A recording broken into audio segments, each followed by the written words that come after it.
Nagdumaran committee hearing ang Komitiban Transportasyon ng Sangguniang Panglungsod ng Siyudad ng Borongan nga pinangunahan ni SP member Ian Irvin Gallo, chairperson na nasabi nga komitiba, kaupo dira SPM Engineer Melcho Arago, SPM Sergio Gilbert Escuto III, ug ABC President SPM Chin Ibarbia, aging buhat SP Sessional la Siyudad ng Martes, Pebrero 24. Ini nga committee hearing igin patawagan Komitang Transportasyon, entuyo nga makakalap ang kaangayan nga mga impormasyon ug nagpapalibot nga mga sirkumstansya ang nahitabo nga vehicular accident by si Samar nga nahidadabin van for hire nga ang ruta in Borongan nga to siyudad ng Tacloban na naglabay nga adlaw kundi upat ang naawat na kinabuhi nga tuluhini in mga Boronganon. Uganing apisa naging imbitaran komitiba aton Land Transportation Franchising Regulatory Board LTFRB kundi tengod din importante liwat nga mga komitmentan buhatan in wara ini makapagpadara ng representante agin lalo uman unta makakapaghatag hingking kikinghanglan ng mga kasayuran na nasabi ang committee hearing.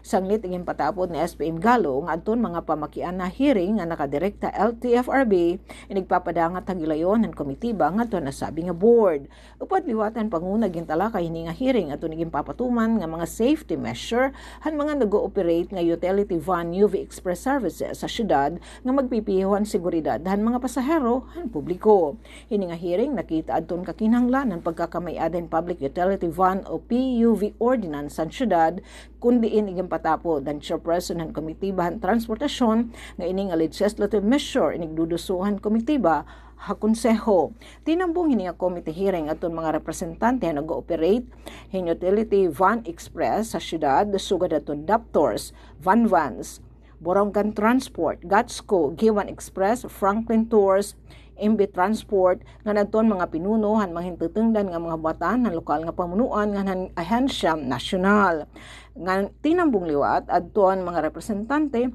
han media outlets sa syudad han Borongan. Para sa Bagong Pilipinas, Sok Aberia, Radyo Pilipinas, Radyo Publiko, Borongan.